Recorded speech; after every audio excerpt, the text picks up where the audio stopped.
So hi everyone, and welcome back to the Daytona Office Hours, where we every week dive into the updates and the upcoming features for the next week.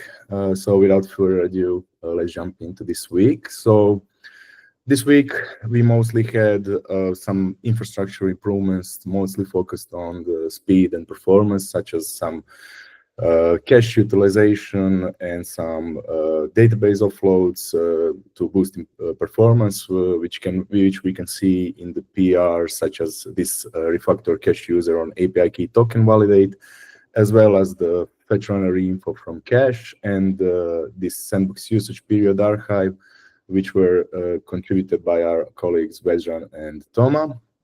Also, we had our colleague Mirko introduce this refactor PR, in which the image methods on the SDK were made synchronous instead of asynchronous as they were.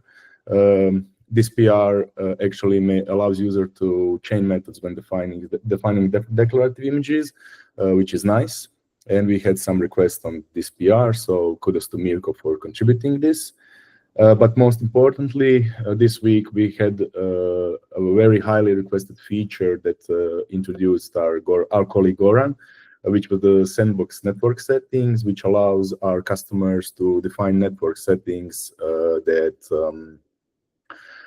the way that the user can define networkBlockAll or networkAllowList flags. NetworkBlockAll flag is, so when set to true, blocks all outbound network traffic, and networkAllowList is a comma-separated list of up to 5 networks in CIDR notation that are allowed for outbound traffic. This was, as I said, a highly requested feature, and thanks to Goran, we have this in alpha now, and it will be soon published live. So keep an eye on when this is live. And on the topic of the upcoming features, we also have some fixes on the way, like this volumes validation on Sandbox Create, which is introduced by our colleague Ivan. So basically, this fix will make it possible so that the sandbox creations fail early on API level instead of failing when the sandbox entry had already been created.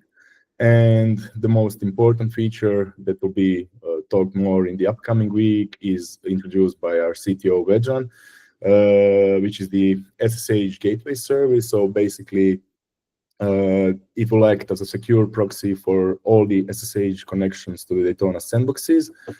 This was highly requested feature as well, but once this is finished, it will be talked more about in the next office hours. And I think that's all for this week. As always, thank you for attending, and I'll see you in the next week. If you have any questions, feel free to reach out via Slack or directly. And yeah, that's it. Thanks, everyone. Thank you, Luca.